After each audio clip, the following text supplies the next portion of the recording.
All right, awesome. So I see a bunch of you are introducing yourself via chat box. And I gave a special shout out to Rosalind and Eric, who are from Nevada, and they are one of our newest Youth M.O.V.E. chapters. So props to you guys for being on, and I hope that all the other youth movers on here will welcome them and introduce themselves. I'm sure you guys will be in contact in the near future. I also see some new names, so welcome, welcome. I'm glad to have new people on Direct Connect. So in your introductions, if you could include your name, the community that you're from, and the youth serving organization that you're a part of, as well as our icebreaker question for today, which is if you were able to get some professional development or extra skill building in your professional role, what would that look like? What would that be about?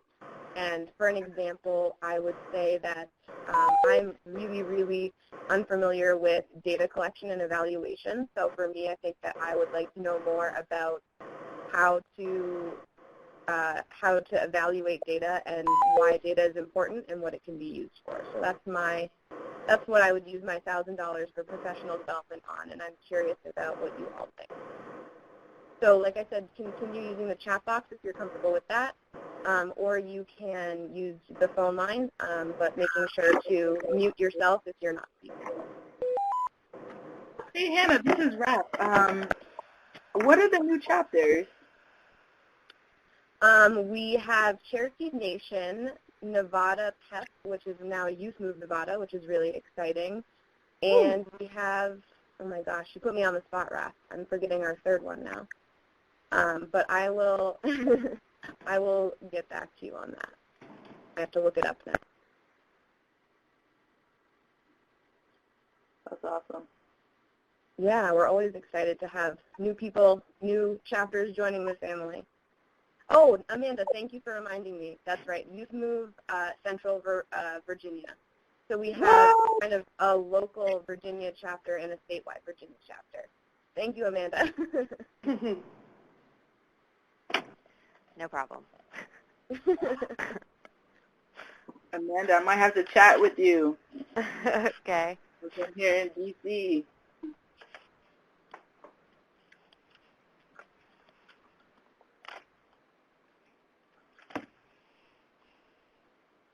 Eric, oh, you're saying you can't hear me, so this is not helpful to you. Gary, could we figure out if Eric is having trouble because of technology not hearing me? So I see everyone introducing themselves. If you all could chime in about professional development that you would like for your role that you're serving now, that would be super awesome. That includes you, Raph. You can tell them what you would like for professional development if you want.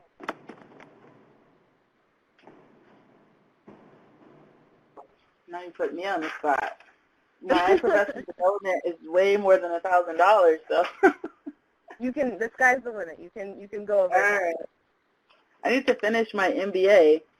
I've got all this business experience and organizational development experience, and so I need to finish that. Definitely. So Zach from Pennsylvania said technical writing. Zach, what do you mean by that? Can you elaborate a little bit? Do you mean like grant writing?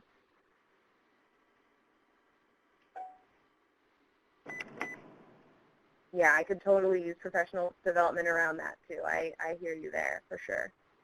Nice.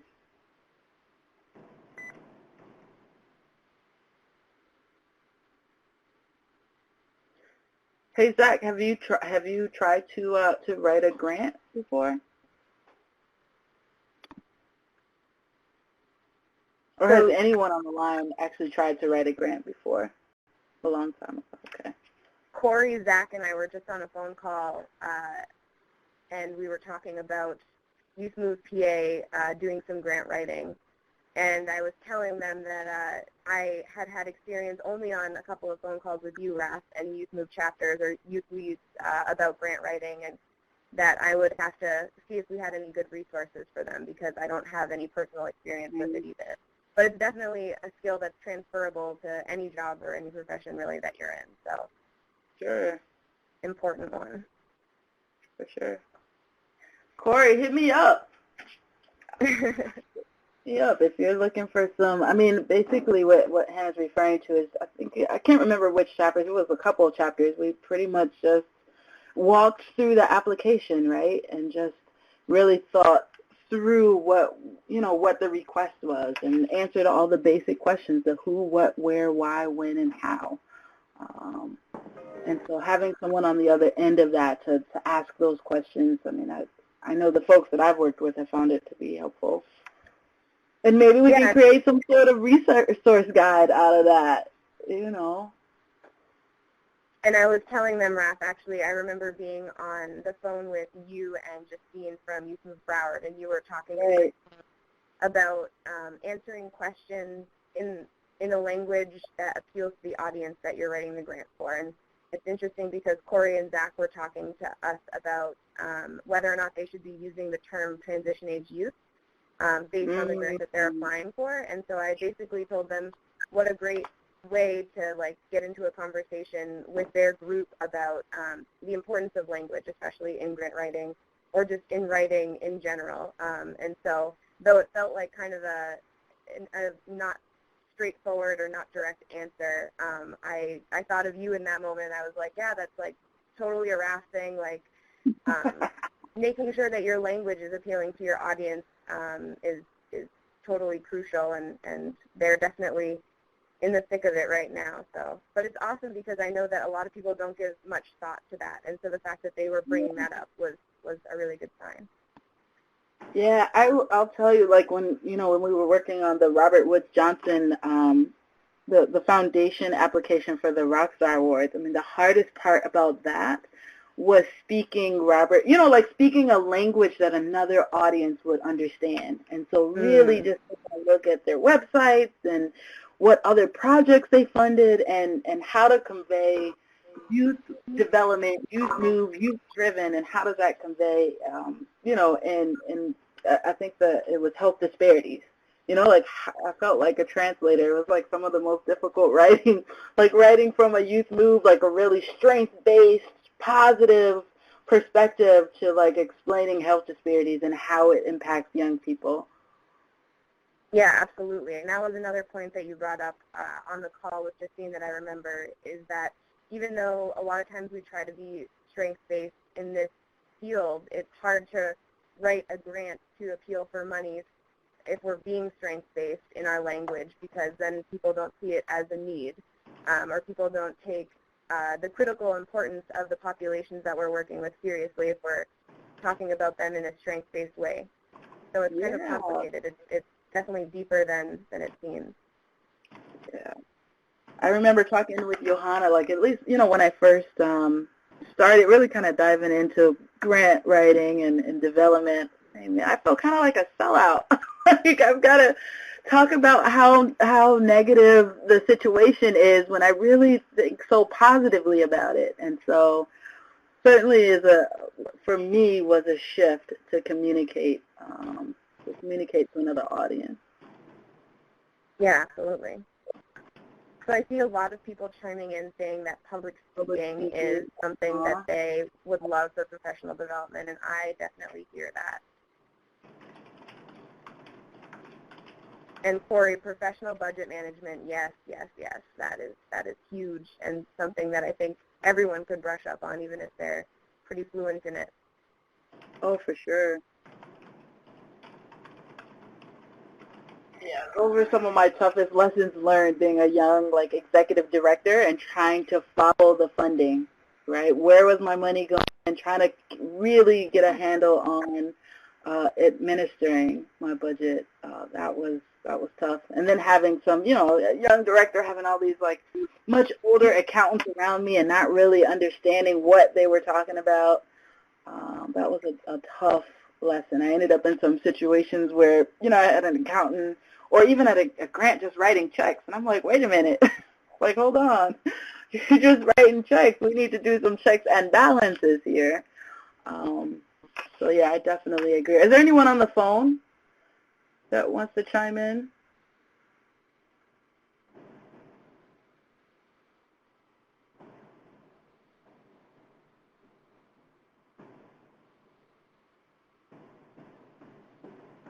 All right, well, I think that we are going to go ahead and get started with our presentation, and as people join or as you feel comfortable, please continue giving us some insight into what would be helpful for professional development for you, as well as using the chat box just to ask any questions, slow Raphaelle down, and introduce yourself to each other, and yeah, so just use it as you will. And if you feel like you want to chime in via phone to ask questions, that's totally fine too. So like I said, I'll just chime in, like, please do. Like, Hannah knows my facilitation style is all about the conversation. So please do, if you've got any questions, about sustainability or even just some of the lessons learned in growing Youth M.O.V.E. and Youth M.O.V.E. chapters, and if you've got those questions, definitely please do not hesitate to ask. Yeah, so we're here definitely to answer questions and make this time useful to you. So if we're going in a way that seems not helpful, or if you want to steer us in a certain direction, we're not glued to our slides, so please feel free to ask any questions that you have. So like I said, I am Hannah Rach, and I am the Youth Program Specialist in the Member Services Department at Youth M.O.V.E. National. Previous to serving in this role, I was the Youth Coordinator or Youth Engagement Specialist in New Hampshire for our Youth M.O.V.E. chapter and our system of care. So I have had experiences in starting up a youth organization, and I hope that my experiences there can make me a useful resource for you all to ask questions to, because I've been in your shoes, a lot of you. So today we are talking about sustainability, and we have Raphaelle Richardson as our host, or as our guest feature. And I should have had this slide up to talk about the professional development. But I am going to give it off to Raph to introduce herself a little bit further, and also to start talking sustainability. You got it. Well, welcome, everyone. Welcome. I am so excited to actually be back with my Youth M.O.V.E. family. I'm going to jump slides just a little bit. And so, currently I am the Director of Consumer and Family Affairs Administration here at the D.C. Department of Behavioral Health. But prior to this, Youth M.O.V.E. is my heart, right? Youth and young adults are what I've done for my entire career. And with that, I'm so happy that folks are interested in sustainability, because I will tell you, maybe 10 years ago, people were just happy for that young adults were at the table. And so I'm so pleased with how it's progressed over the years, and how knowledge has, our hunger for knowledge has grown. The sustainability toolkit was birthed out of a lot of lessons learned, tough lessons learned. And so you see here both myself and Daniel Sims are lead authors, and had so much help from other youth coordinators across the country. The biggest thing was, taking the mystery out of sustainability, taking the mystery out of fundraising. We know that we can have all of the passion in the world, and without the funds to keep the very basic lights on, without the funds to actually facilitate, different projects, without all that information, it becomes very, very difficult.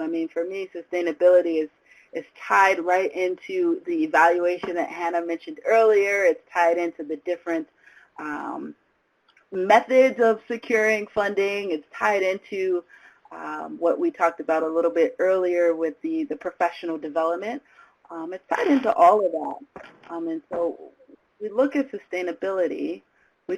Collectively, we define sustainability as the ability of Youth M.O.V.E. chapters to continue meeting the needs of youth with lived experience through potentially changing circumstances. And you've been in it even just a couple days, a couple months, you already know that situations and circumstances can change depending on, from everything from your grant dollars running out to, to having a more prominent need within your organization.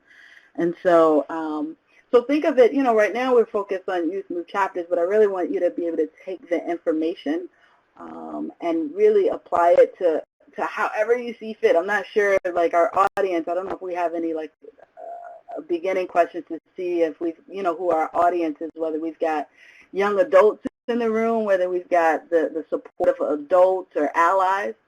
Hannah, do we have any of those questions to see who was in the room? Oh, Hannah is frozen, so I'm going to keep going. All right. So here's our sustainability formula. Youth-driven leadership plus adaptability plus program capacity equals the sustainability that I just mentioned, and we define sustainability as the ability of a chapter to continue meeting the needs of youth with lived experience through potentially changing circumstances.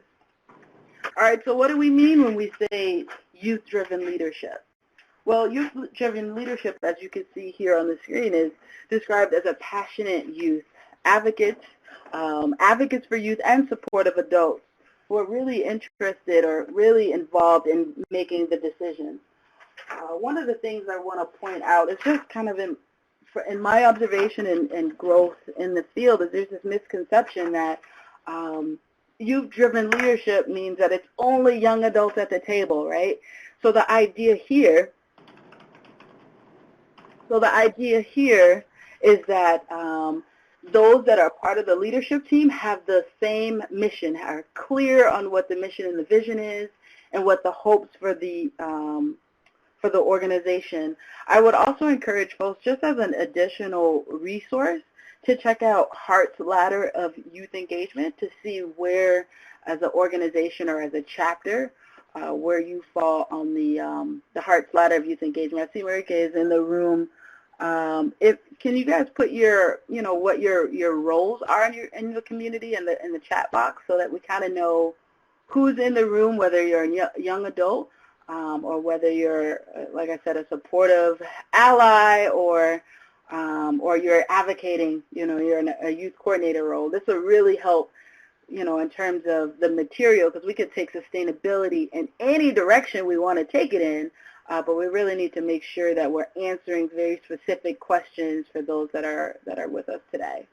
So adaptability, right? The ability to adjust to resources through changing circumstances and sources of support to meet the needs of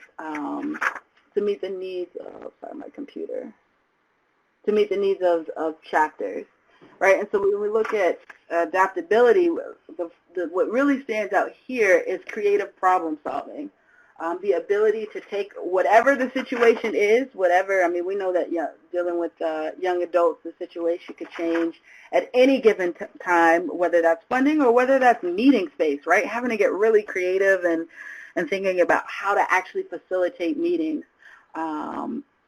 What's really important is to remain flexible and open to the possibilities of new ideas, which can be difficult depending on who is actually in the room. I see some folks right in the chat box. If you could also just kind of write what some of your questions are around sustainability and why, what you're hoping to get out of this presentation, and that's really going to help to make sure that we're getting the right information. All right, so when we talk about program capacity, right? Program capacity refers to the resources needed to enhance the mission, strategy, skills, or systems, the infrastructure, and the human resources in order to improve outcomes for youth with lived experience, right? Again, this could be so many things, right? In terms of infrastructure, HR, some of the things I've seen is very simply, do we have enough manpower? Right? Do we have enough manpower to work with our young adults? Is it one youth coordinator working with 30 young adults? I've been in that very unpleasant situation and have had to really advocate to increase the resources that are available to me? Is it, skill? Is it identifying whether you're needing, like Corey was mentioning, some budgeting skills? Is it, needing policy change? I think that this program capacity is just as important as youth-driven leadership or adaptability. It's just as important in the equation to make sure that whatever you're creating is sustained. All right, do we have any questions thus far? And if you're on the phone, please don't hesitate, unmute, ask any questions, or let us know what you're really hoping to get out of today. So, Raph, I'm going to jump in here and just pose a question to the group, and I'll type it out on the chat box as well. But I'm curious to know where you all get your funding for your programming from. So do you get it from foundation grants? Do you get it from corporate giving? Do you get it from corporate sponsorships or fundraising, events, membership dues? I think if you all could tell us a little bit more about where you get your funding from, that could be a helpful conversation starter. Absolutely. And you can keep going, Raph. I think everyone will use their chat box function probably. You got it. Is there anyone on the phone that wants to answer that before we keep going? Where do you get your funding from?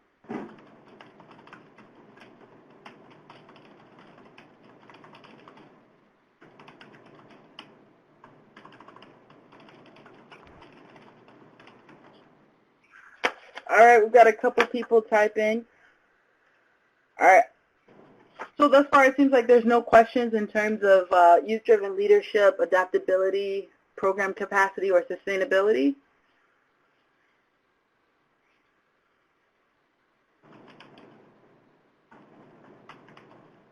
All right. Well, so moving forward, as I've been saying, there are so many directions that we could take the conversation. And so one of the things that we wanted to do is just see where folks wanted to go, right? So we've got a couple options.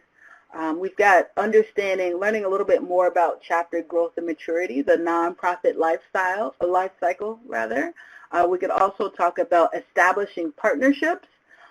We could talk about funding sources. Kind of went into that just a little bit in terms of identifying resources, and then we could talk about sustainability lessons that have been learned. So this is really a choose-your-own adventure, so I'm going to need some folks to either put in the chat box or mention via phone which one you're most interested, which direction.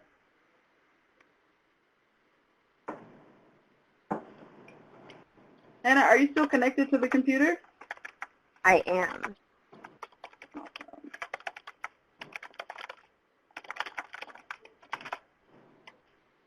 All right, I see a few, actually quite a few folks typing. All right, we've got partnerships.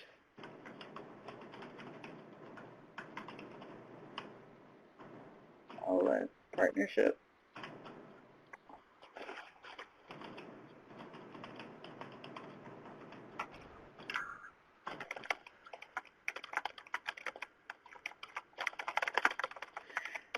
Hannah, can you talk a little bit about what some of the sustainability trends that you're seeing with the Youth M.O.V.E. chapters now?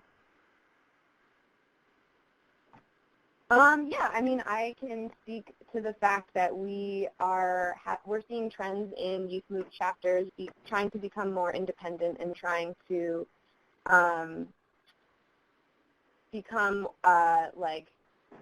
in charge of their own budgets and kind of manage their finances in a way that they hadn't before.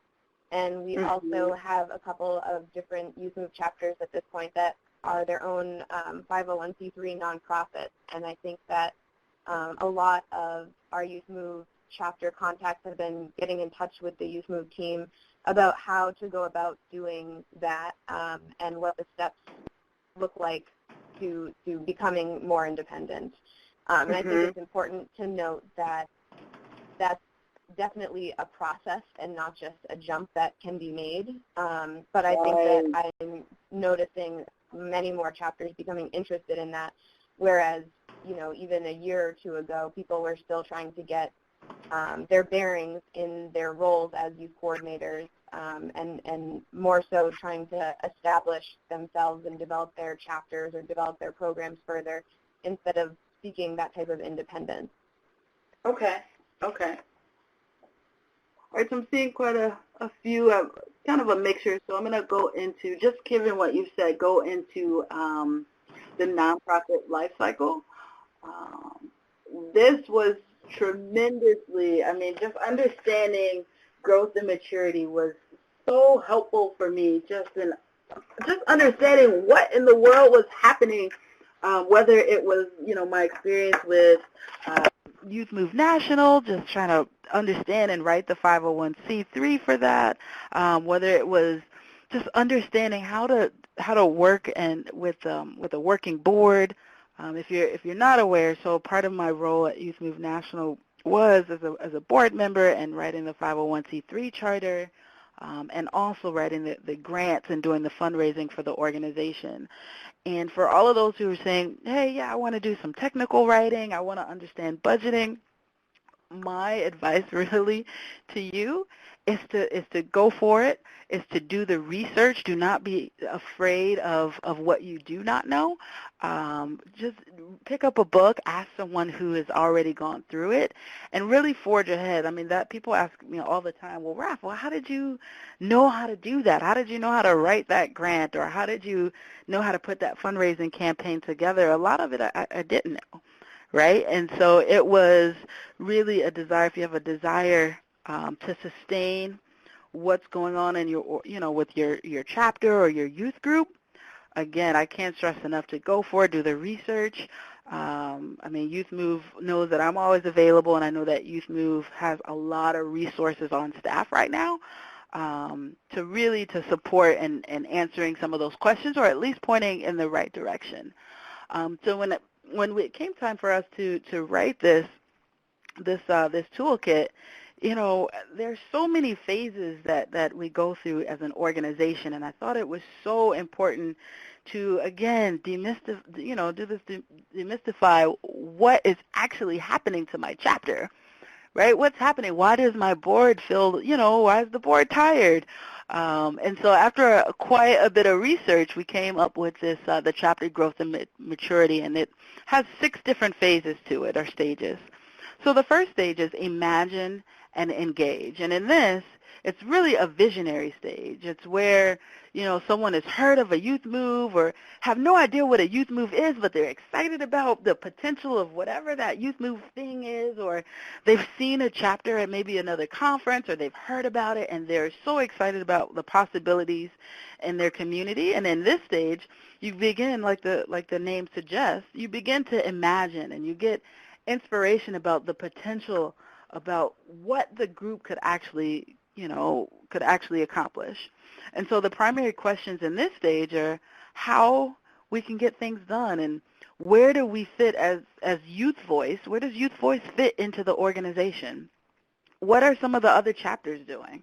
Right? I'm sure, Hannah, you get that all the time. Okay, I got it just this week. Well, what are other Youth M.O.V.E. chapters doing? Right? What you do need to, so another question is, what do you need to accomplish? As a group, you'll talk about what you need to accomplish for this vision. This stage is characterized by enthusiasm and energy and creativity, and at this point, it's often newly formed, and the group has created a mission and a vision and has turned to the dreaming into action. All right, so that's stage 1. Stage 2, found in focus, this is the startup phase for your chapter. And when it's received, when you become an official Youth M.O.V.E. chapter and you get that status, a majority of the historical documents have to be created and gathered, right? So that's your bylaws. That's establishing how your group is set up. Do you want to have a president, vice president? Do you want to have committees? It's really just establishing how you want your Youth M.O.V.E. chapter to be set up. The key questions in this stage are, what projects will we work on for this year? And how are we going to pull this off, right? What resources are needed? Do we need to build some partnerships at the local park district, or do we need to build some inroads within your organization and to build partnerships with other departments? That's what you're talking about in this stage. And much like stage one, it's characterized by a lot of excitement and high levels of interest and energy. And here you're really remembering to do your bylaws, like I said, your organizational chart, and your budget. So what I found really, just in my experience, really interesting is what I used to do is put together like a historical binder, if you will. So I kept that for Youth M.O.V.E. National for several years, but then also within some of my youth groups, just this binder that kept our history. Because if you guys are maybe like I am, where you walk into a situation and some of the young people are tired, right? They've had maybe 2 leaders, or some activities have happened, and over time folks kind of forget what happened. So in this particular stage, I can remember an instance where I walked into a group that was already established, but they were tired, right? They didn't have all of their bylaws in order, but they had been meeting, and so I used this stage 2 to document all of that, right? To celebrate the history of what happened, and try to put some energy and momentum and excitement into moving forward. All right, let's see. Stage 3, the ground and grow. So in this stage, the chapter is really concerned with building its foundation by grounding its activities and growing the programs. The key question in this particular stage is, how can we build this to be fully funded and sustained?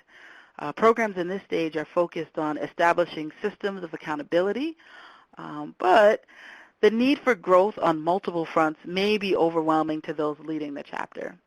And in this stage, it may be a little mundane, right? Like you're taking care of business. And so it can be challenging in this particular stage. So I mentioned earlier, some of my experience with other organizations and keeping the board excited, right? This is where you realize what you signed up for, and you're really dealing with the day-to-day challenges, right? You're dealing with that in that equation, that adaptability. You're adapting to whatever challenges in the environment, challenges within your funding, right? In this stage, it's really important. I mean, generally there's a lot of evaluation that's occurring, right? Was what we're doing effective, right? How many young people are we serving? How many organizations have we been partnering with? So it can be challenging to stay exciting, but I think that as the group continues and it grows and you build momentum and you pick it back up. All right, so then in stage 4, the rock on and sustain, this is more of a mature phase for the chapter's life. And activities, programming, and partnerships are peaking and they're sustaining. The chapter's momentum is a high priority. In this particular stage, the chapter is very stable, but that same stability may make it feel a little stale, and concerns for documenting the process and procedures slow creativity a little bit. Whereas in stage 3, you begin talking about it, and here you really are implementing that.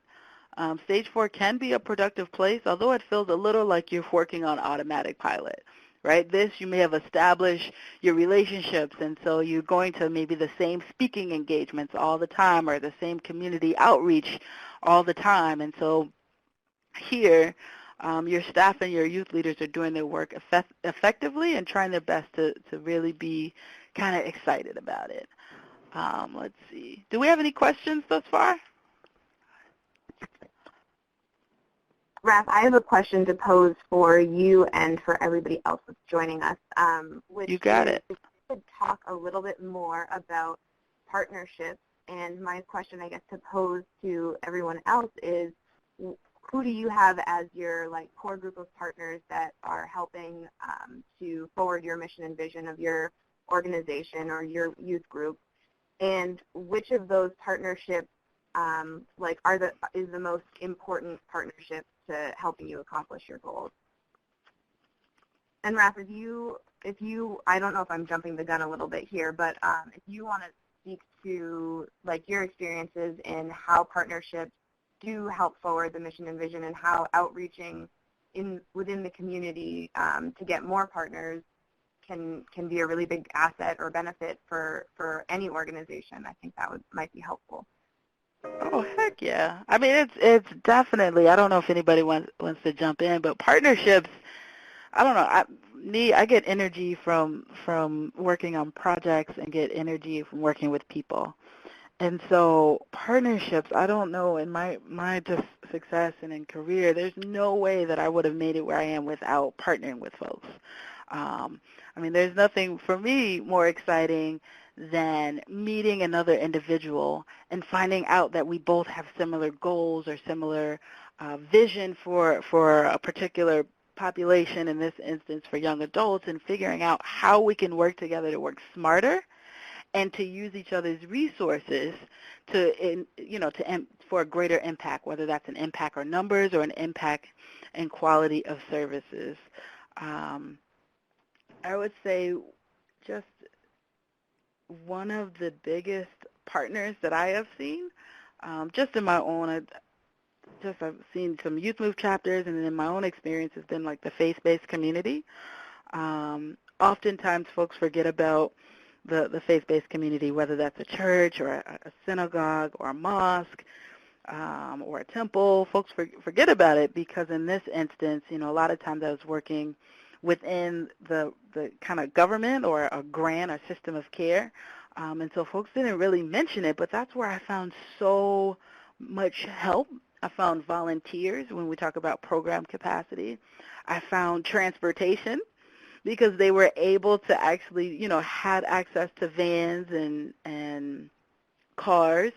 And in that, I actually, in one particular case, found sustainability, where I found a church in inner city Chicago that was willing to take a chance on our Youth M.O.V.E. chapter there and help it to sustain within a youth center on the south side of Chicago. And so I always found community to be one of the biggest partners, whether that be the faith-based organization or community centers.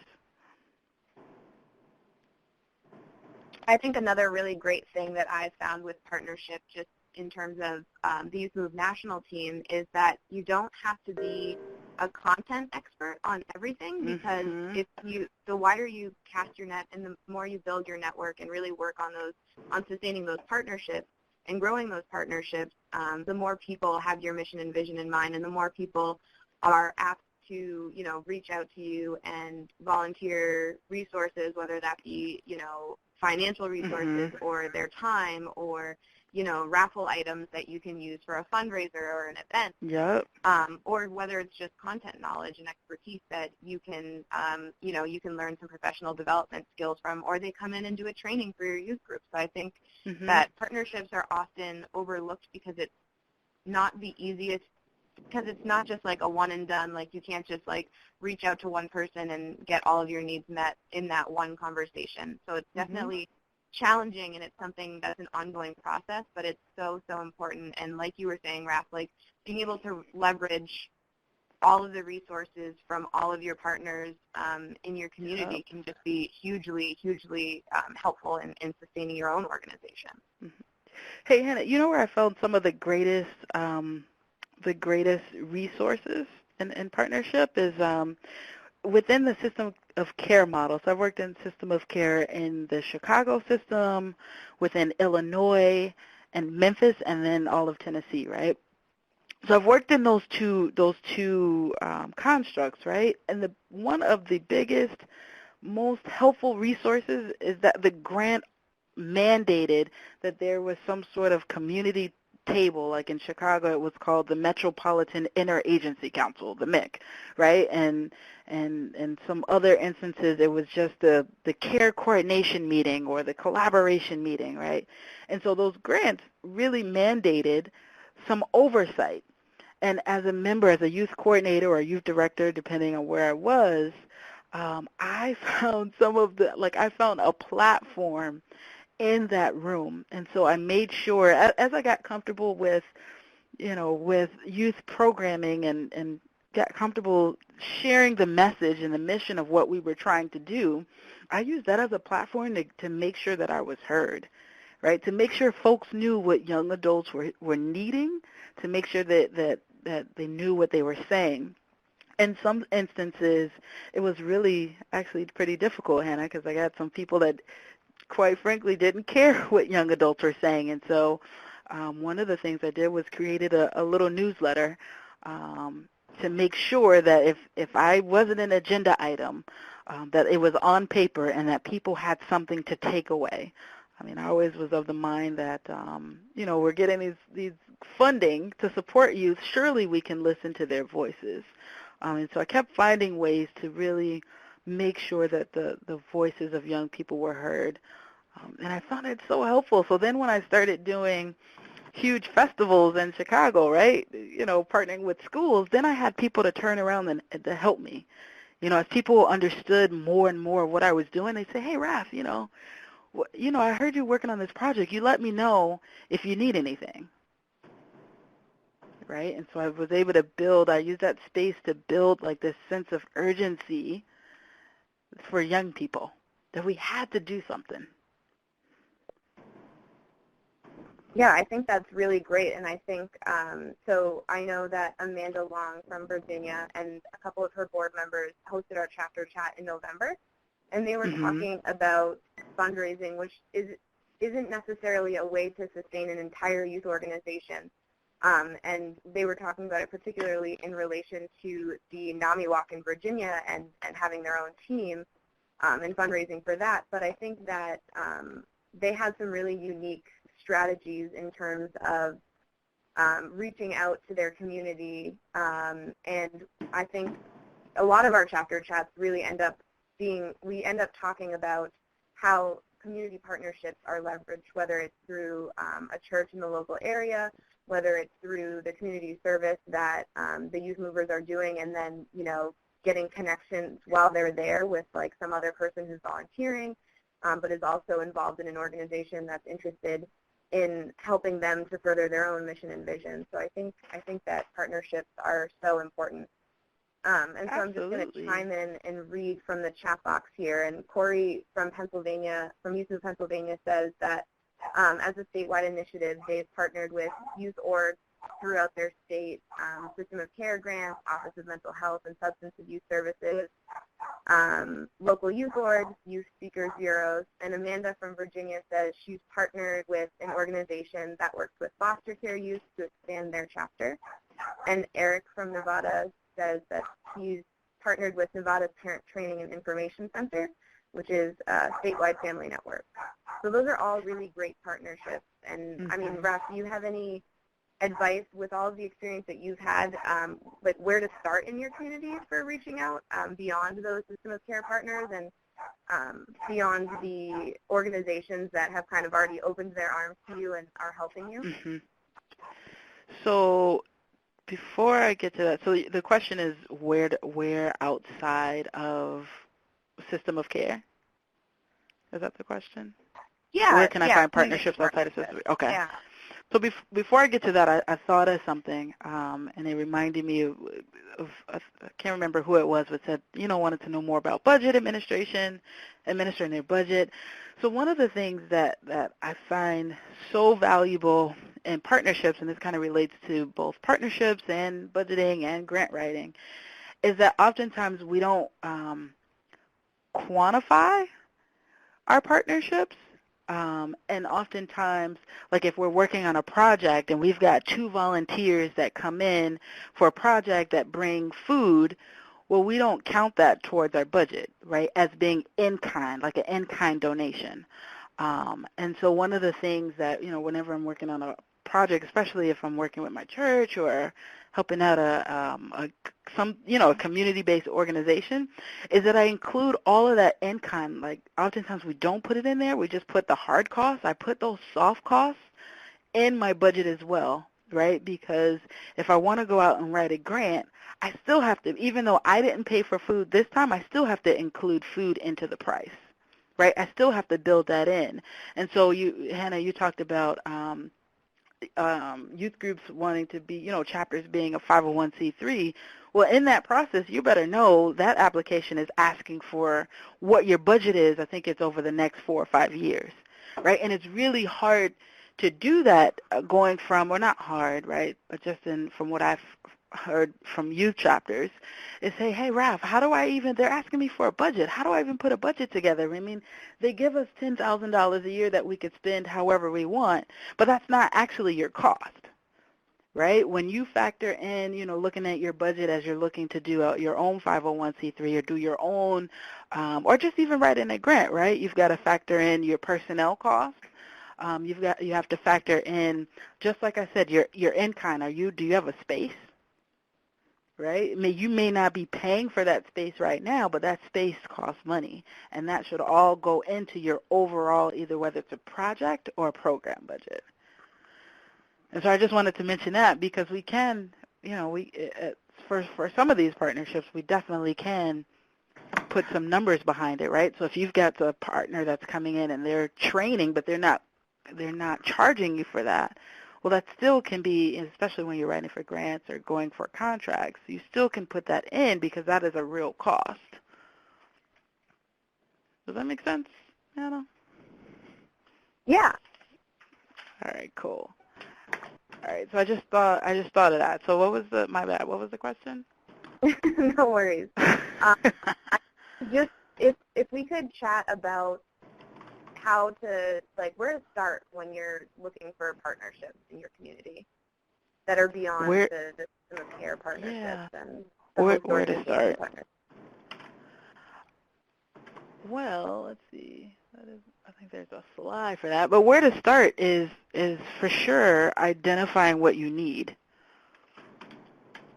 Actually, hold on. There is a slide for this. It's identifying what you need. And once you've, did it show up on your guys' computer, Hannah? I pressed the button. Yeah. Yep. All right, cool. All right, cool. So once you've identified what you need, whether that's funding, all of the things that I mentioned even now, right? Whether you need funding or whether you need space or whether you need support. I'll tell you, one of the real needs that I had was the need of some retired executives, right, who are volunteering their time to help me figure out the business side of passion, right? We're all very passionate, but, can I put a realistic budget together, right? Can I negotiate, rates with a particular vendor if I'm doing food or having some catering? Can I negotiate those rates? All of those things add up, but that's where I would start. You identify your core needs.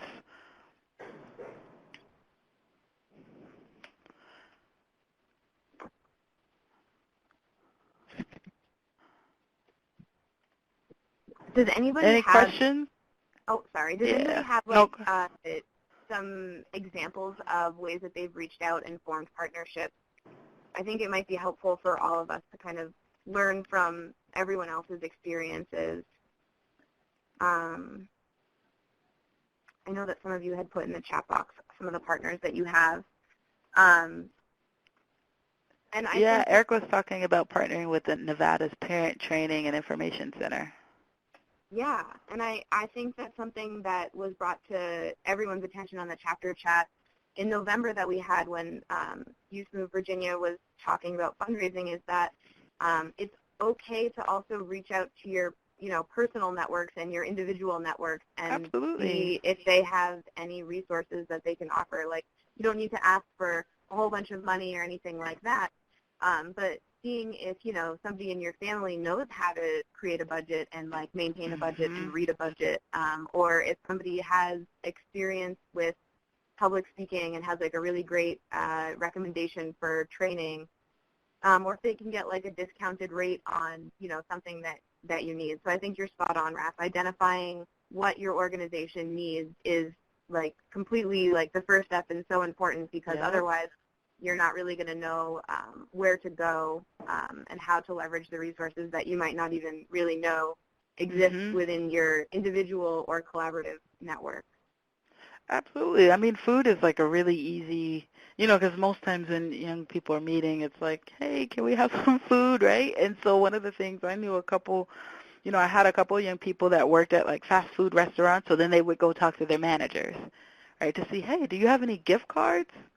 Or can you offer some sort of discount or something, an employee discount if we come to you to purchase our things? Because, right, the less we have to spend in one particular area is more funding that we have to spend on something else. Or I had like one of my relatives at a restaurant, so I struck a deal with actually one of her friends that had another restaurant to give us great deals if we partnered with them to do some outreach, right? But Yeah, every and I dollar think that we didn't have to spend was something we can do later down the line. absolutely, and I think another good example, like food's a great one. Also, like having space. I know that for a while, Youth M.O.V.E. New Hampshire didn't have its own office, and so hosting events could get challenging if there's no designated space for young people to be meeting. And so if you have somebody in your family who, owns a business or, has an office and is willing to let you guys use that for a period of time after work hours, that can be really helpful because, like you said, Raph, like every bit of money that you don't have to spend can be reallocated to, bigger and better things.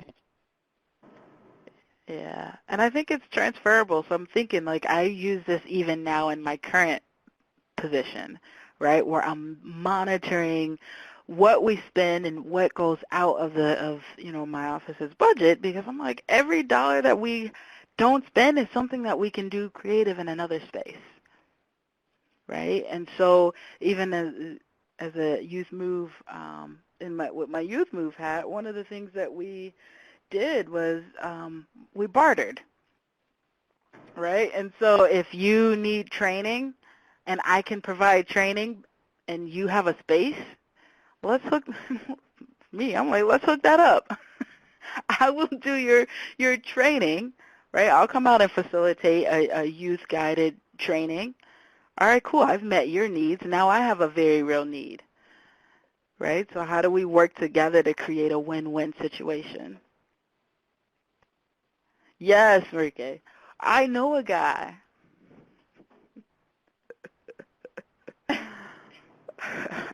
Absolutely. Anyone else wanna comment?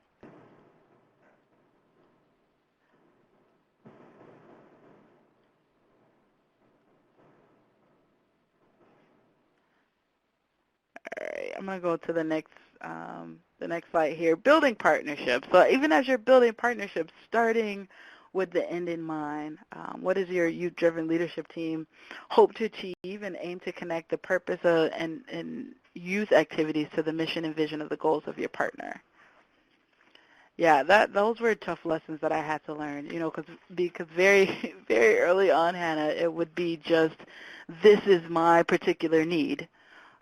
This is what I need, and not really taking into account what someone else was looking for. So if I'm going to you asking for, to use your bus or your van, and you have no need, like I haven't even said anything appetizing or interesting, you have to think of the whiffle. What's in it for me?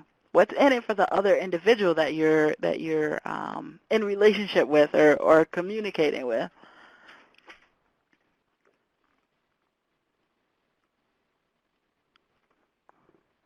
So that's building partnerships. Yes. Is that TJ? Did I say that right? You are spot on. Churches and community centers have spaces. They absolutely have spaces.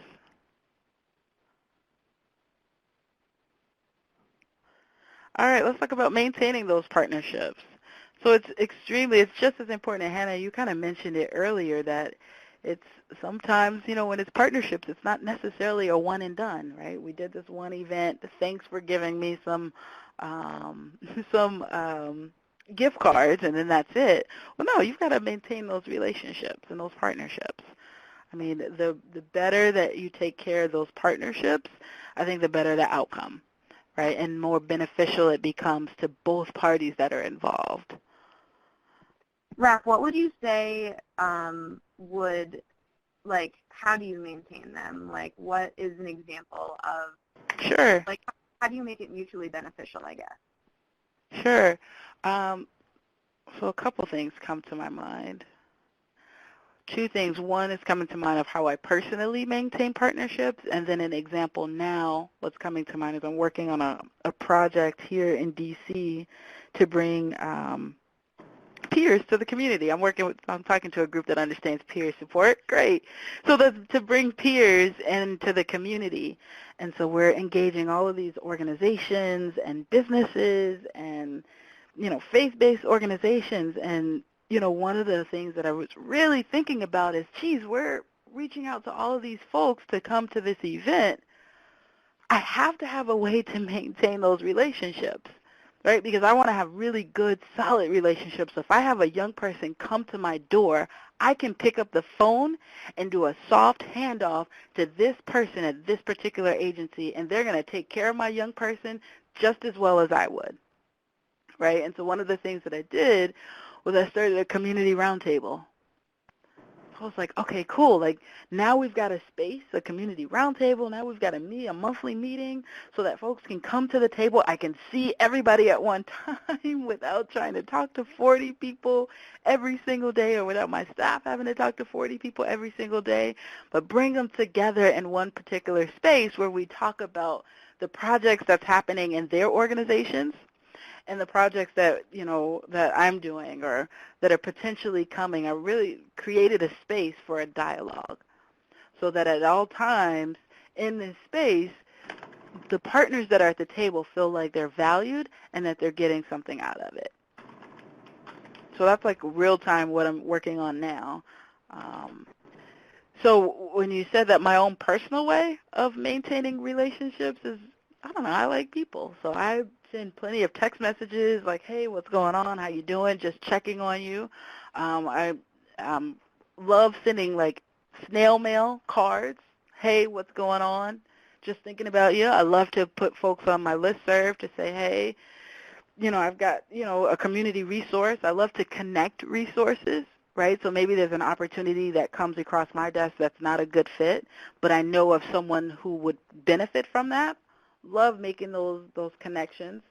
I know in Arkansas they have a youth summit every year, and they spend a lot of time looking for donors to help them fund the youth summit, and in return for their donation, they get, among other things, they get their logo placed in the youth summit pamphlet. So I think that just like thinking of small ways to recognize that to your partners that you value the partnership and that you're not just like exploiting them for what they're worth, that you really do want to have this mutually beneficial partnership is such a good way to maintain the partnership, because once you've built it, you don't want it to go away just because it feels like you're taking advantage of them or that you're not equal to them and they're only, being used by you. So just small things I think are really important. And I love the snail mail, Raph. I think that even just like a thank you card in the mail is a huge, the sentiment behind it is huge, goes a long way. Yeah, it's huge. Think about how many people do not send snail mail anymore, or even nowadays an email. Right? My philosophy is the work is already hard enough. How do we make it the relationship easier? Like, how do I actually support you in your whatever your work is? And actually, Darren Harris, he calls it community credit. How do I build my community credit? I like that. As I'm out, as I'm out there in the community and I'm talking and people are understanding what I'm doing, people are understanding the value I bring, and I'm creating, my credit score is going up. I'm creating opportunity for partnership, whether it's me or somebody else, but continuously working on that community credit. So that when it comes time, and it's not just a selfish piece, but, when it comes time to needing something, there's nothing more powerful than, for me, than to have someone to walk into my office and say they need something and to be able to pick up the phone and say, hey, let me talk to you. Let me connect you with my friend. Like, that to me is powerful, right? Because that's the work. That's the work, trying to get stuff done. So Marika that's also how chimed in our chat box here, and I really love also recommending to youth groups that they reach out in the community and see if they can get interns from like the community colleges or local colleges around them, because I mean, for example, I know that a couple of different chapters have engaged with photographers, graphic designers, videographers to help them either create flyers or, you know, public service announcements or videos or photos, and that is also a mutually beneficial thing. Like, it's free for you, but the intern is also able to get hours and project time that they need for their class anyways. So it's a good cause to be supporting.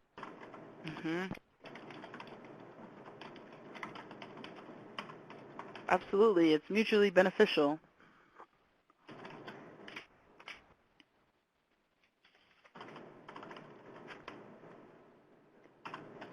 All right, any more questions or thoughts?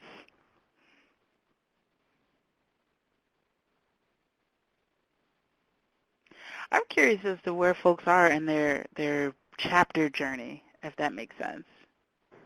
Yes, teamwork makes the dream work, Calvin. Absolutely. All day long.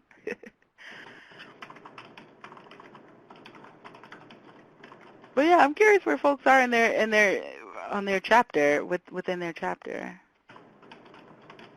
And Raph, some people that are joining us today are not a part of the Youth Movement National or Okay, Youth Movement all right. Network, but it's still equally as relevant to figuring out where you are with your youth group or with your organization. Absolutely. So the way that I wrote the sustainability guide was so that intentionally that Youth Move chapter and youth organization or youth group was interchangeable. So it was intentionally written like that. So if you go on to the Youth Move website and download the sustainability workbook, it's still relevant.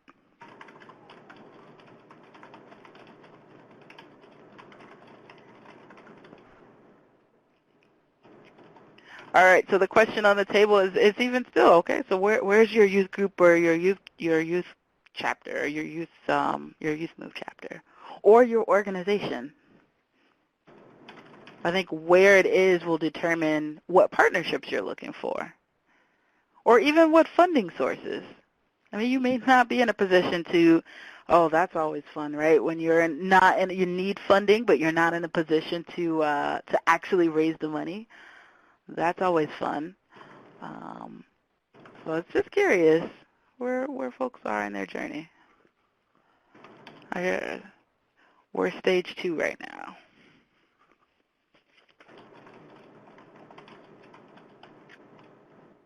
Nice.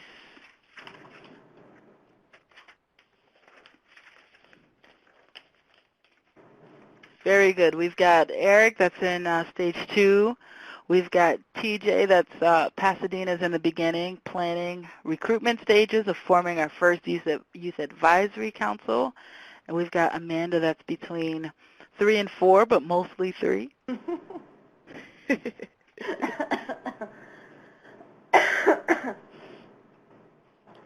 Cool. And I'm going to put these stages back up here just to remind us. Chapter growth and maturity. So we've got stage 1, imagine and engage. Stage 4 is found and focus. Stage 3 is ground and grow. Stage 4, rock on and sustain, where you're maturing in your development. And what we didn't get to is stage 5 is renew and review, where you take a look at all of what you're doing and revitalize it. Put some more energy to it. That's where you're taking a look at your mission, your vision, your products, taking a hard look at it to see is what you're doing still relevant? Are you doing it the way you need to do it? Are there any more partnerships you need to bring to the table? So, all right, we've got stage 2, forming our youth council for the second time in between stage 1 and 2. Yes, Dominique, I know the feeling. Where you are, I mean, it's tough. It's tough, and I know that's something with youth groups that really struggle because we're working with a population that eventually grows and grows, and when they're doing well, like we've trained them to do well, then they're gone. And so then what do, right? You've got to start over with your new group. So I definitely know the feeling.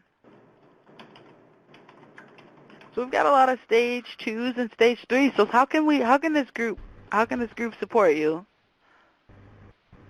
What questions do you have?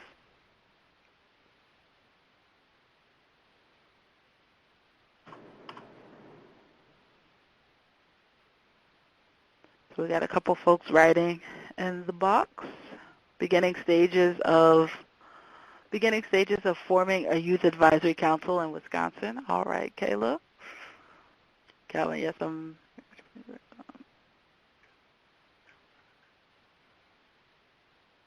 All right, cool. One of the things that we're having some difficulty with is transportation. I wish we could, Hannah, don't you wish we could like have some magic button or some app that totally solves that for all youth coordinators worldwide? Yes, because that is definitely a reoccurring problem that Oh, man. Come on, one of these days there's going to be an app for that. I hope so. Right? And at one point we could say Uber, right? But Uber is not widely available in every city. And then even if you do Uber, who's going to pay for it? Right, Eric? Youth Move Uber drivers, let's start it. Maybe funded by Uber, who knows? Anybody got to connect with their CEO? I'm going to work on that, Hannah. That would be great. Right? Wouldn't that be hot? Uber, that's their like fundraising, or their like that's their contribution to the wonderful young people of this world with lived experience, is that they're going to fund all of our Uber rides. I think you should hook it up. I will actually do the research and see where. I know they're out in California. I'll be out that way. Maybe we can get a meeting set up. But that's neither here nor there. What about right now? Eric needs transportation right now. So one of the things I have seen is carpooling, of course. Eric, where are you from? I guess that makes a difference, right? Because I could say, metro access, but that's totally irrelevant if you're in a rural community. There's a bus stop near our office, which is awesome. Which is also interesting, right? So I've had some folks, even I can remember Miami having some issues with transportation, even though there's a metro there. Well, depending on where the office is, that they moved from one central office to like an office that was a little bit further out, which made transportation even more so difficult. That could be challenging. So that's where some of the church buses come in. What do you think, Hannah? I've been working in some more metropolitan cities. I mean, I think, so I usually like to speak from my own experiences here, and I'm lucky in that New Hampshire is so small that you can drive the whole state in a day, so I didn't necessarily have too many insurmountable transportation issues. But I have heard of people getting creative, and I think that, worst case scenario, we leverage the technology that we have available to us, and we try to make virtual opportunities available for those who can't come and meet with us in person. That's not always ideal, but it's something that we have at our fingertips for the most part. And so when we're able to provide those opportunities for virtual engagement, even though it's not our first choice, that sometimes is what we have to do. So we got Marika says we bought taxi vouchers at a discounted rate when we bought them in bulk. It wasn't free, but we always had cab fare. Yes, many Ubers lack accessibility. Bus stop area. Dominique, where are you from? So we've got Vegas.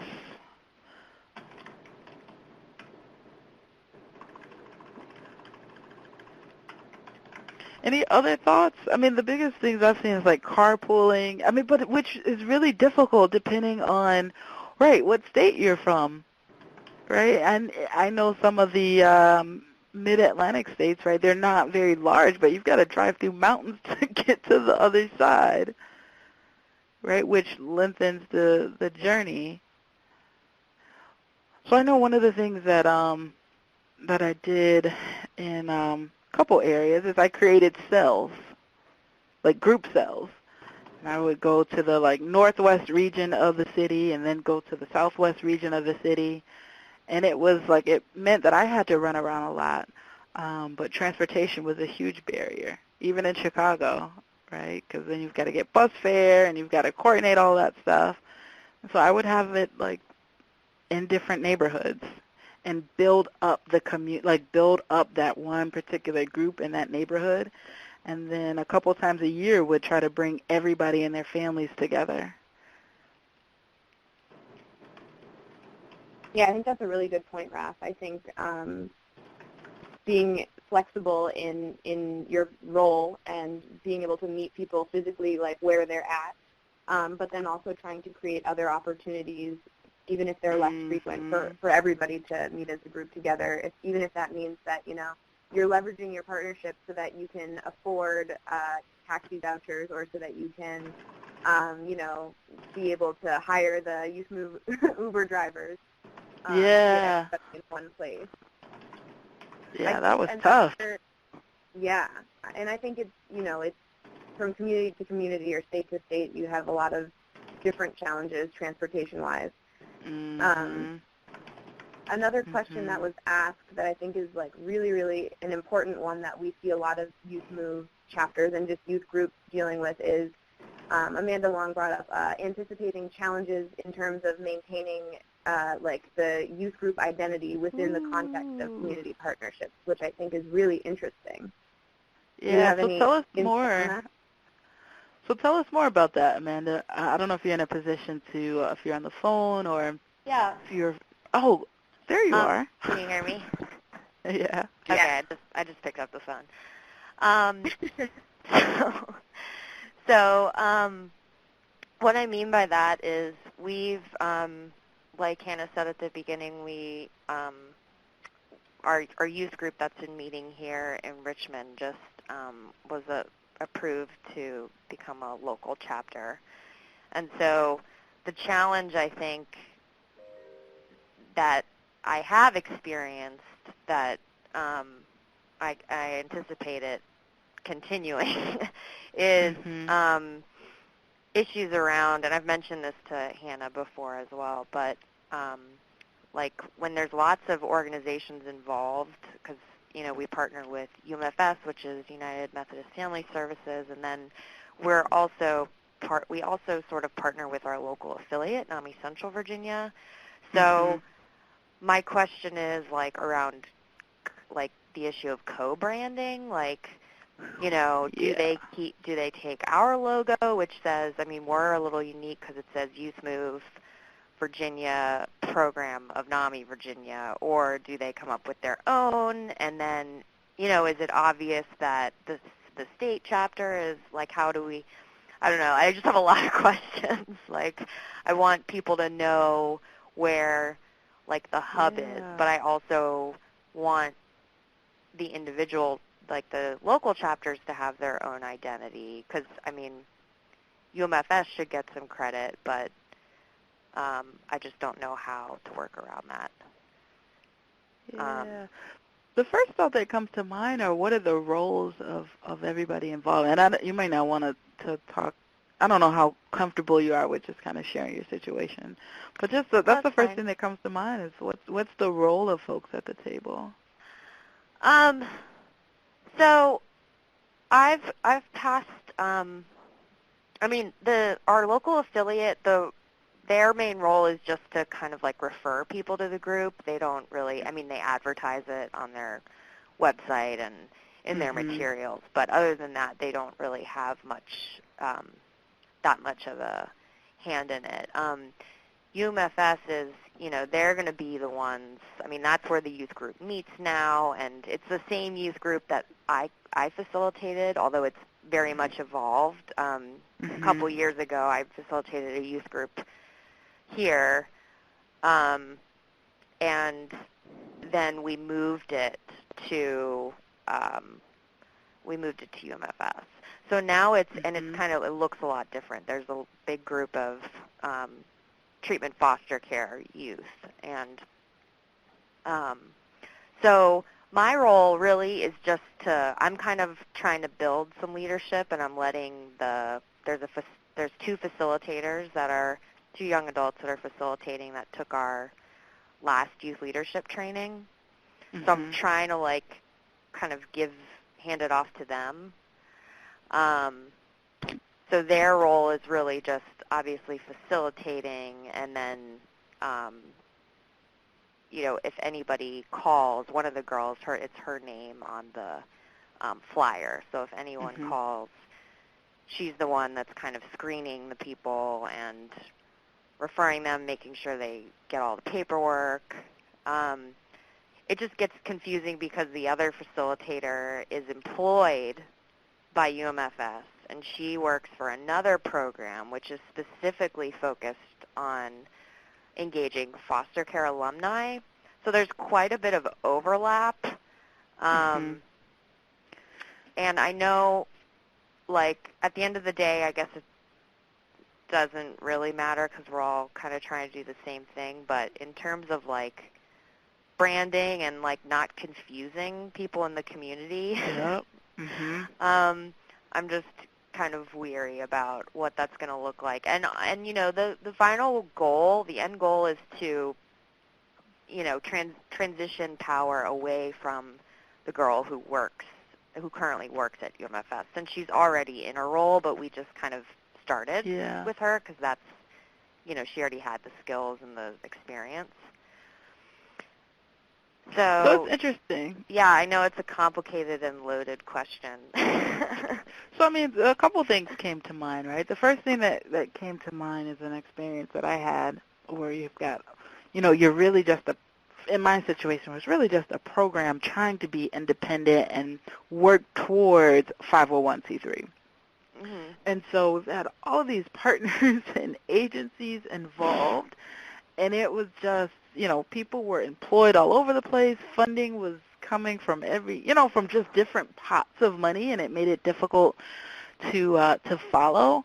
And so one of the things that I did was I led with the youth group brand, and then explained what the role, the supporting partner's role. Right, so I would lead with whatever X logo on all of the materials, and then so if it was a flyer on the bottom, I put all of the logos because it was 4 organizations that were involved. Yeah, well, that's kind of how it is now. We just list everyone's logo on the flyer for the youth group. Yeah, but I would do it on at least in my situation, did it on the bottom, and I tried to at least say what the category of the partnership, right? So I'd say, community partner or funding partner or agency partner, just something. But I was afraid, kind of like yourself, that how does this program break away in a very healthy way, right? Break away and grow into its own. Right. Right? Because what I found is that the more that other organizations and other companies were involved, the more diluted the brand became, and the more diluted the brand became, it was harder for young people to own it. It was tough. It was okay, Ms. Raphaelle, you said that this is my group, but who are all these other people? I thought you said I own this. And so it's really getting clear on the role of folks that are involved. And that could be a easy conversation, or it could be, depending on, who's involved, it could be a very necessary conversation. I mean, we have some MOUs that I have to obviously update, and so I think, it's just going to be a matter of working those specific things into the language. Uh-huh. Um, Absolutely. but So, yeah, India. just the whole branding, like, logo thing, I'm still kind of stuck on. Yeah. Well, I think that you're spot on in turn, at least thinking about it, especially if you're looking at sustainability, right? Because then if you go out and do a partnership as a program, where's the funding coming into, right? Who gets the money? Right. You know, like who is that other organization, even if it's a university or a business, who's partnering with who? And so it would be beneficial to like have some more in-depth conversations as you're even working on the MOUs, kind of like the business side to maintain the partnership and to get clear on expectations. See who's on first. Right. So I want to thank you, Amanda, for being able to open up and share about the stuff that is kind of going on in Virginia. And in the interest of time, I'm just going to ask Raph to close us out with the Sustainability in 4 Lessons. And I think that this is really important because I think it sums up most of the conversation that we had today. And I think, Amanda, your example really just showed how sustainability is something that has to be like constantly worked on and thought about, and it's not an easily solved issue. It's like a very complex issue. So even though we talked about this for 90 minutes today, there's still questions looming in everyone's mind, I'm sure. And Youth M.O.V.E. National is definitely here to be a sounding board for that and support all of you through that. So I would encourage you all to reach out to myself or Raph or anybody that's on the Youth M.O.V.E. National team with questions and to continue this conversation because it's such an important part of the work. So Raph, have 9 minutes to take us through the 9? final slides. But since I wrote this, I've learned so many more things. Try to condense it. All right, okay, I'm going to go with the 4 and maybe throw in 1 or 2. So I'll just kind of go through it. I think that much of what we talked about today is represented within these 4. These 4 just kind of lessons is 1, start with the end in mind. What are you really hoping to achieve, right? Aim to connect your purpose and your youth activities to a measurable plan, right? Are you working on a logic model? I'm working on a project here in D.C. I'm like, guys, we need a logic model. There's so many opportunities. There's so much potential.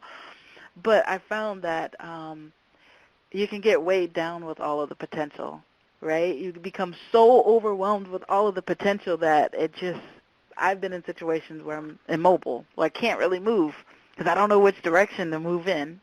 And so writing that stuff down, look in the sustainability guide, I think chapter 1, 2, 3, I think chapter 5, chapter effectiveness. I think chapter 4, chapter effectiveness really talks about the logic model, identifying, your current situation, identifying who your population is, identifying what resources do you have, what are the inputs, what resources do you have access to, whether that's very technical resources, like I've got 2 meeting spaces, I've got a printer, or whether that's I have access to volunteers, right? But definitely starting with the end in mind, because in starting with the end in mind, it will help to guide you as you determine partnerships, right? When you know that in the end, that you want to have, your own 501c3, along the way you'll be looking for that accountant. You'll be looking for that person that wrote grants. You'll be looking for those folks that, have done what you've done, right? And you begin to build relationships. One of the things that is not on here that I have really learned over the last 2 years, I'd say, is the skill of working in increments, right? So if you could start with Hannah, you said I only got 9 minutes. Okay.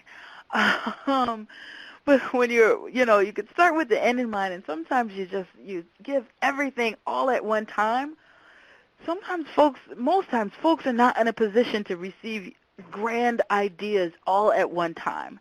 And so over the last probably 2 years, what I've really learned is that it's really important, as I'm starting with the end in mind, to work in small phases to lead people where I need us to go. Right? And all throughout that time, making sure to get feedback, making sure to do a pulse, check the pulse of whatever project or program that I'm working on to make sure that folks, whether they're staff or whether they're volunteers, to make sure that they're still invested within the project. Okay. The next, communicate. Can't even stress this one enough, right? It used to be a time where I was very timid and didn't quite know what to communicate. What I learned along the way is that's me and probably everyone else to some degree in the room, trying to figure out exactly what to communicate. And so one of the things that I've done just over the years is taking the pressure off, that I don't have to know everything, right? I don't have to be responsible for knowing everything, but I am responsible for communicating what my needs are. There used to be a time where I thought, oh, yeah, they know what I need. They're working with me on this project every day. They know I need something. And it was, it took a little time. And it took some really good experiences of expressing exactly what resources I needed to get the job done to really teach me that communication, I knew it was important, but even more so important. And I'll say for youth coordinators who are really trying to figure this stuff out, working with young adults, and then even having, whether you've got a project director or whomever your supervisor is, it's really important to, I have found, to not necessarily make assumptions, but to ask the questions, right? Because there may be a situation where things are happening and the political environment is changing, or some decision was made in a meeting that you were not privy to, and the communication makes all the difference in the world, or has in my situations. 3, learn and develop relationships. Oh, man, this is like, I don't even think I would still be in the same field if it wasn't for taking the time to learn different aspects and functions of your grantee, right? This is whether you're a chapter or whether you're a grantee. I've worked in several system of care communities, and I cannot tell you how important it is for me as the youth coordinator to understand what's happening with social marketing, to understand what's happening with evaluation, to understand, I think that all these committees still exist, the cultural competency piece, I cannot, the clinical piece, and even though I may not fully understand what's happening in each one of these particular areas, this was key so that I can then communicate back to my young adults what was happening, right? What if the group, for example, wanted to have a real example, 3-on-3 basketball tournament, and, the answer was no, right? It was my job to go back and to figure out, all right, well, what's happening? Why is this a no? Is this a hard no? Is this a soft no? Is this a not yet?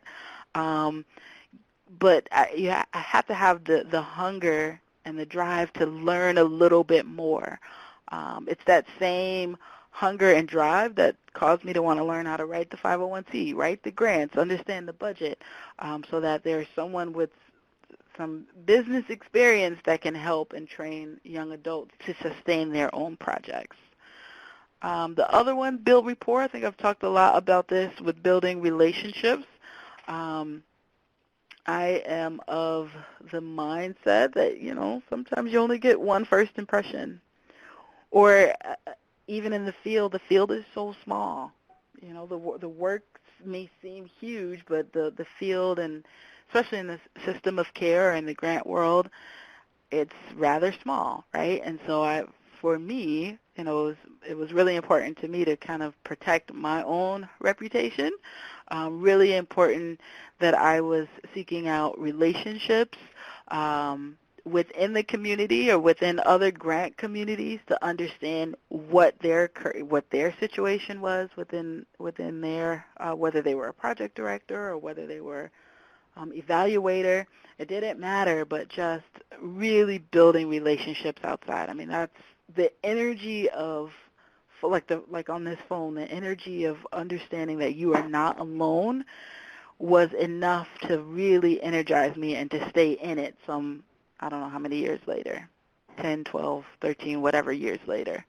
The one last thing that I would add that's not on this slide, so we know I talked about increments, but understanding timing, right? I'm still learning this whole concept of timing, that, every conversation is not a like having to monitor when I release or announce a project, or having to decide when I talk to a certain, stakeholder or partner about a particular project. Timing is so important. And so, yeah, those are the 4 plus 2 extras. I got so many more, but my time is up. Yeah, thank you guys for having me. I don't know if there's any more questions. I am always available. Youth M.O.V.E. will never leave me. I'm just growing in other areas and learning other strategies to support the youth movement in different ways. And so, yeah. I don't know if my contact info is on there, Hannah. I don't think it is on here, Raph, but I'm going to send out this slides and the sustainability toolkit to everybody that's on the call, and I will send out your contact information. And I really appreciate you taking time to chat with us about your experiences and your sustainability expertise. I think it's been really helpful. And I wanted to just tell everybody that we officially have scheduled the next Direct Connect convening for February 15th. And the details about timing and the link for you all to register will be in the email that I send out with Raph's contact and the files that you could have downloaded below the chat box today. And as always, I really appreciate you all taking time out of your schedules to join us and to interact with us, whether it was over the phone or through the chat box. It really helps us to know what you want to hear. And this time is really meant for you all to get a benefit out of it and not just for us to talk at you. So it's great to be able to have interaction and for you guys to help us guide the conversation and the presentation. So thanks again, Raph. It has been super great to have you back with Youth M.O.V.E. National for a little while, and I will be sure to send out your contact information so people can stay connected. You got it. Awesome. Thanks, everyone. Have a great night. All right, thanks.